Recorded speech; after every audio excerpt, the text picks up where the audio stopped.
से ज्यादा समझौते कर सभी ट्राइब को 10,000 युवाओं के हाथ में से हथियार छुड़ाकर उनको मेन स्ट्रीम में लाने का काम भारतीय जनता पार्टी और नरेंद्र मोदी सरकार ने किया है।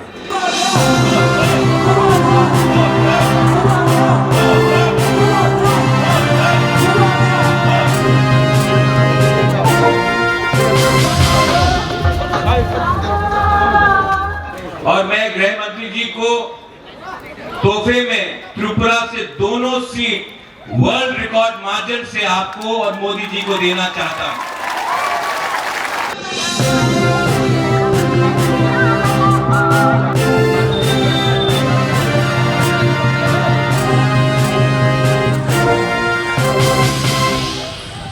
আর গরিব মানুষ, বিশেষ করে উপজাতি তফসিলি সংখ্যালঘু, এদেরকে তো মানুষ বলেই তারা মনে করে না। এটাই মানবতার বক্তব্য।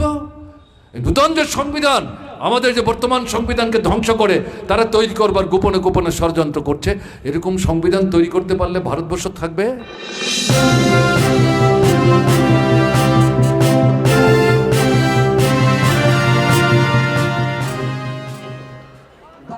लोकसभा चुनाव के दूसरे चरण का प्रचार आज थम गया है। दूसरे चरण में लोकसभा की कुल 89 सीटों पर मतदान होगा, जिनमें से 6 सीटें जनजातीय समुदायों के लिए आरक्षित हैं। अनुसूचित जनजाति के लिए आरक्षित सीटों में से त्रिपुरा पूर्व सीट भी शामिल है। त्रिपुरा पहले चरण में लोकसभा चुनाव में देश भर में सबसे अधिक वोट प्रतिशत के मामले पर दूसरे नंबर पर रहा था। लोकसभा चुनाव के पहले चरण में त्रिपुरा पश्चिम में मतदान हुआ था। इस सीट पर लगभग 80% मतदान हुआ, लेकिन त्रिपुरा में भी विधानसभा चुनाव की तुलना में लोकसभा चुनाव में वोटरों में उत्साह कम ही दिखाई दिया था। आज सुबह से हम वेस्ट त्रिपुरा जो सीट है, सीट के अंदर जो आदिवासी इलाकाओं में सुबह से हम घूमने की कोशिश कर रहे हैं, लोगों के साथ बात करने की कोशिश कर रहे हैं। मैं भी भारत अक्सर कोशिश करते हैं आदिवासियों की जो मुद्दे को लेके बात करने की। आज हम सुबह से त्रिपुरा की, वेस्ट त्रिपुरा की जो आदिवासी इलाकाओं है, जहाँ पर पोलिंग स्टेशन है, लोगों के साथ बात करने की कोशिश कर रहे हैं। इस वक्त मैं एगरामंदाई असेंबली कॉन्स्टिट्यूंसी की राजचंता स्कूल में हो, जहाँ पर ये पोलिंग स्टेशन है। लेकिन विधानसभा चुनाव यानी कि असेंबली चुनाव और एडीसी चुनाव में लोगों की जो उत्साह नज़र आते हैं, सुबह से लोगों की जो मतदान देने के लिए जो लंबी लाइन खड़ा होते हैं, उस तरीके से तस्वीर इस बार जो लोकसभा चुनाव में देखने को नहीं मिल रहा है। हम सुबह से ही अलग अलग पोलिंग स्टेशन में जाके लोगों के साथ बात करने की कोशिश कर रहे हैं, लेकिन इस बार जो लोकसभा चुनाव है, चुनाव में लोगों की जो लंबी लाइन, वो लाइन की तस्वीर सामने नहीं आई। जी एक्चुअली बूथ तो अपना अपना मर्जी है, लेकिन मेरा ओपिनियन है कि आप उसी नेता को चुनिए जो आपके हित में काम करे, यूथ के हित में काम करे, जो सोसाइटी के बारे में सोचे, अपने लोगों के बारे में सोचे। मेरा ये कहना है। इधर तो जो हमारा अधिकार को जो अपना हक है वही से हम शुरू कर सकते हैं और हमारा डिमांड को जो फुलफिल कर सकते हैं, और वही के लिए हम अपना चुन सकते हैं खुद। आम जनता का एक ही आवाज़ थे जो एकॉर्ड साइंड हुआ है फॉर त्रिपुरा पीपल। सो उस एकॉर्ड को इम्प्लीमेंटेशन करने के लिए हम लोग को ऐसा लीडर चाहिए दिल्ली पे जो हम लोग का आवाज़ को वहाँ तक पार्लियामेंट तक उठा सकता है। तो ऑलरेडी लोग सोच लिया, लोगों ने माइंड सेट कर लिया, माइंड मेकअप कर लिया, इस बार किसको वोट डालना है। त्रिपुरा में इस बार चुनाव बिल्कुल आमने सामने की टक्कर का बना हुआ है। एक तरफ सत्ताधारी बीजेपी, आईपीएफटी और टिपरा मोथा है, तो दूसरी तरफ इंडिया गठबंधन में सीपीआईएम और कांग्रेस पार्टी चुनाव लड़ रही है। बीजेपी के खेमे से त्रिपुरा वेस्ट से राज्य के पूर्व मुख्यमंत्री बिप्लब देव और त्रिपुरा ईस्ट से महारानी कीर्ति सिंह देबबर्मा चुनाव लड़ रहे हैं। बिप्लब देव बीजेपी के अपने उम्मीदवार हैं, जबकि कीर्ति सिंह देबबर्मा टिपरा मोथा चीफ प्रद्युत किशोर माणिक्य की बहन हैं।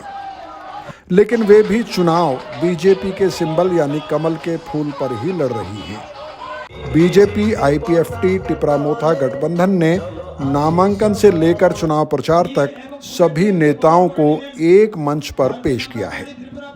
राज्य के जनजातीय इलाकों में टिपरा-मोथा चीफ प्रद्युत किशोर माणिक्य ने मोर्चा संभाला है।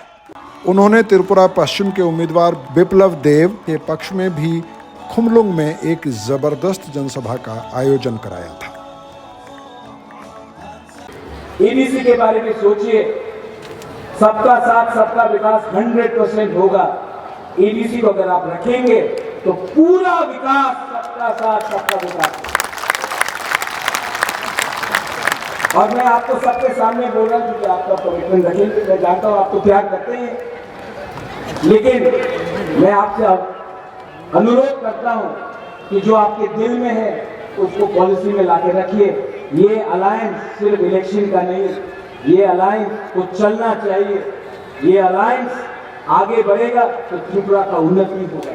इसमें कोई छोटा नहीं, कोई बड़ा नहीं, हम लोग सब भाई भाई बनकर त्रिपुरा को आगे ले जाएंगे। ये मेरा दिल है।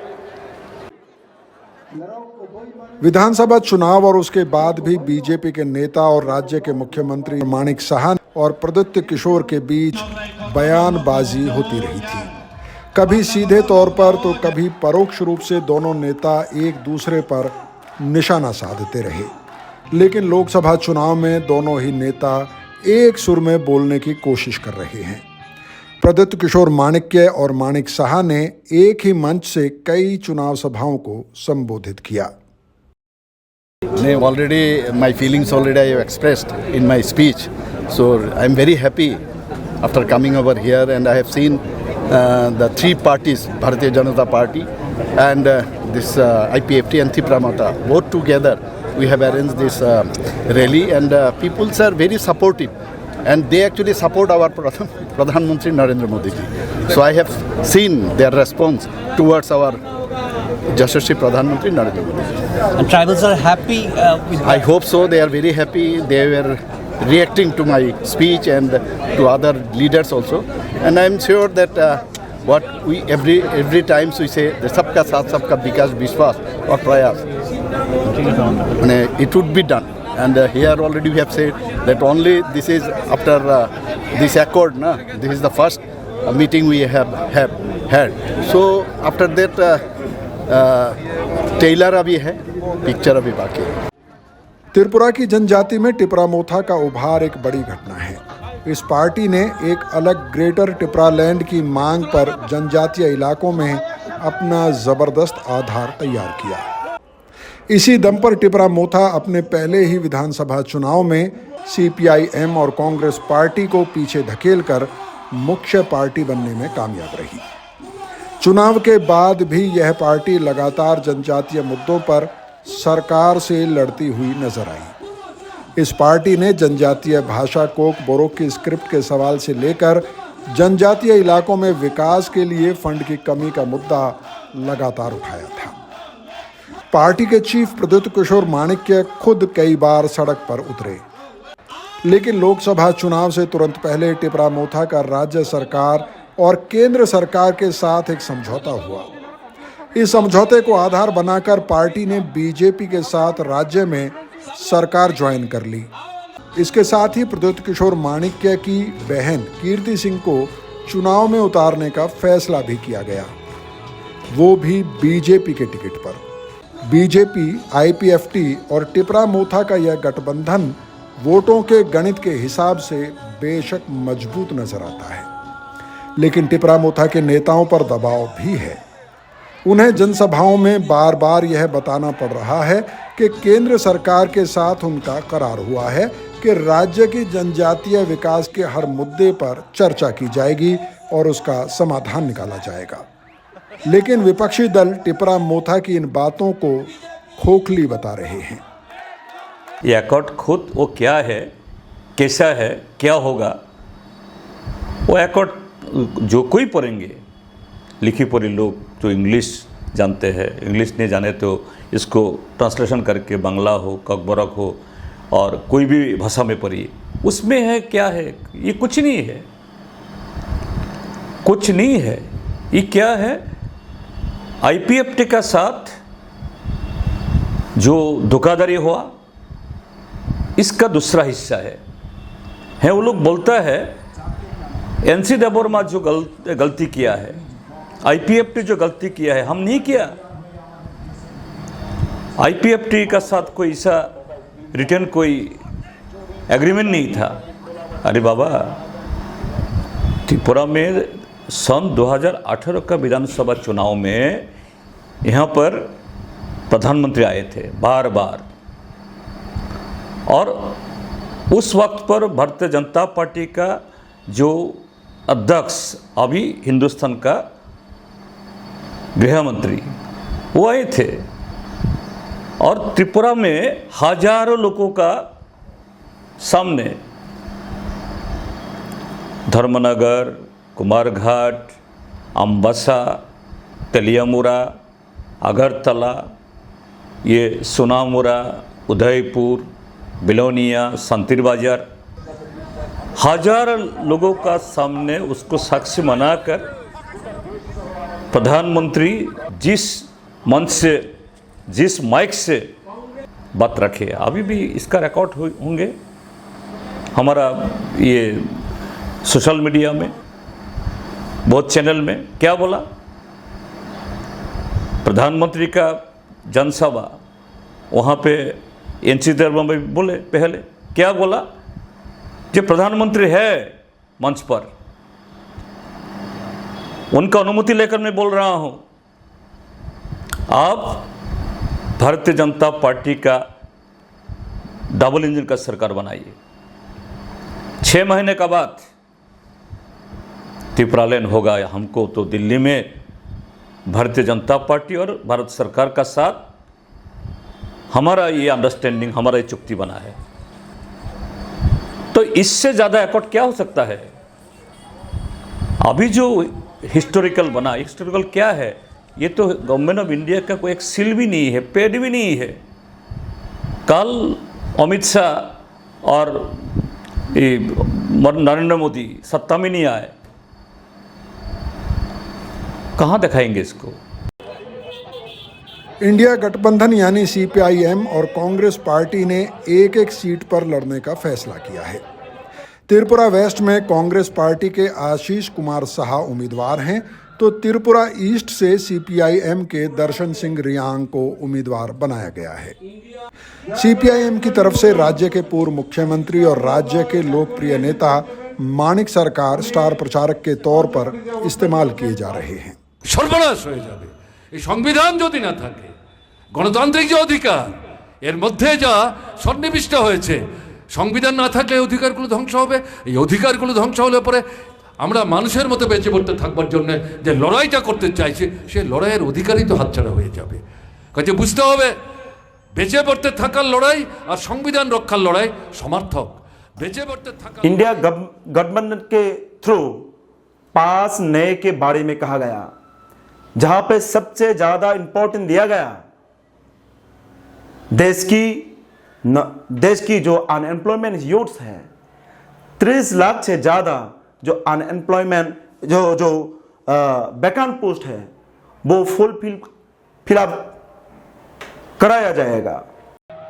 इंडिया गठबंधन के प्रचार को बल देने के लिए कांग्रेस की महासचिव प्रियंका गांधी भी राज्य के दौरे पर पहुंची। उनके रोड शो में काफ़ी बड़ी संख्या में लोग नजर आ रहे थे। इंडिया गठबंधन की तरफ से त्रिपुरा के स्थानीय विकास के अलावा संविधान बचाओ का नारा भी दिया जा रहा है। सीपीआईएम और कांग्रेस पार्टी के नेता बढ़ती महंगाई को भी मुद्दा बना रहे हैं। इसके अलावा एक मुद्दा जो इंडिया गठबंधन के नेताओं के भाषण में ज़रूर मिलता है, वह इलेक्टोरल बॉन्ड का मुद्दा है। इंडिया गठबंधन लोगों को बता रहा है कि कैसे बीजेपी ने इलेक्टोरल बॉन्ड के जरिए हजारों करोड़ रुपए का चंदा हासिल किया था।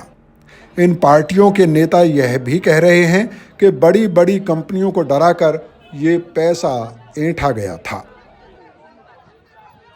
ये जो चुनाव बॉन्ड, इलेक्टोरल बॉन्ड, ये भी नया है। संविधान का जो ढांचा के खिलाफ क्या हुआ? इस 7-8 साल में हजारों करोड़ भारतीय जनता पार्टी ने बनाया। भारतीय जनता पार्टी, इस पार्टी को हिंदुस्तान का, सिर्फ हिंदुस्तान का नहीं है, दुनिया का सबसे बड़ा घोटाला पार्टी, सबसे बड़ा करप्ट पार्टी। और ये जो घोटाला कालो धन से वो लोग बोलते हैं हम कालो धन लाएंगे और कालो व्यापारी को हम हिरासत में डालेंगे, लेकिन वही खुद काला धन का हिमालय के ऊपर चढ़ के अभी राजनीति कर रहा है। ये चुनाव में पैसा डालता है, ये जीते हुए सरकार को गिरा देता है। बीजेपी, आईपीएफटी और टिपरा मोथा गठबंधन की तरफ से प्रचार को बल देने के लिए गृह मंत्री अमित शाह भी त्रिपुरा पहुंचे। उन्होंने अपने भाषण में टिपरा मोथा चीफ प्रद्युत किशोर माणिक्य के साथ हुए केंद्र और राज्य सरकार के समझौते पर कई बातें कहीं। इसके अलावा उन्होंने दावा किया कि जनजातीय विकास और त्रिपुरा की तरक्की के लिए मोदी सरकार ने अभूतपूर्व काम किया है। भाई और बहनों, अभी अभी हमने एक एग्रीमेंट किया है भारत सरकार, त्रिपुरा सरकार और राजा साहब के साथ, टिपरा मोथा के साथ। एग्रीमेंट के लिए ढेर सारी चीजें बोली जा रही है, मगर मैं आज आपको बताकर जाता हूं, आपकी सभी समस्याओं का समाधान उस एग्रीमेंट में है। मुझ पर भरोसा करिएगा, एक कम्युनिस्ट जहर बोलने का काम। त्रिपुरा की जाति और जनजाति दोनों के बीच में शांति रहे, दोनों का विकास हो और संघर्ष की जगह विकास के रास्ते पर त्रिपुरा आगे बढ़ पड़े, इसका एग्रीमेंट में पूरा ध्यान रखा गया है। ये राजा साहब है तो राजा, मगर बनने से भी ज्यादा चतुर है भाई। छोटी छोटी चीज पर आपकी सभी हितों का ध्यान उन्होंने रखा है और मोदी जी ने इसको आशीर्वाद देने का काम किया है। अमित शाह ने अपने भाषण में टिपरा मोथा के साथ हुए करार पर बोलते हुए ग्रेटर टिपरा लैंड का जिक्र तक नहीं किया। जाहिर है अमित शाह ये जानते हैं कि ऐसी कोई भी बात न सिर्फ उनकी पार्टी के सैद्धांतिक स्टैंड के खिलाफ जाती है, बल्कि गैर जनजातीय लोगों को नाराज भी कर सकती है। त्रिपुरा में दोनों ही राजनीतिक गठबंधनों ने चुनाव प्रचार में पूरा जोर लगा दिया है। अब प्रचार थम चुका है और वोटर को ठंडे दिमाग से सोचना है कि उसे किन मुद्दों पर और किसे वोट करना है। उन्हें यह सोचने का समय भी मिलेगा कि हकीकत क्या है और क्या सिर्फ फसाना है। उधर त्रिपुरा में गर्मी भी बढ़ रही है। बढ़ती गर्मी की वजह से ट्राइबल इलाकों में स्कूलों की छुट्टी कर दी गई है। इसके बावजूद यह उम्मीद की जानी चाहिए कि दूसरे चरण में भी त्रिपुरा के लोग वोटिंग के मामले में बाकी देश को रास्ता दिखाएंगे।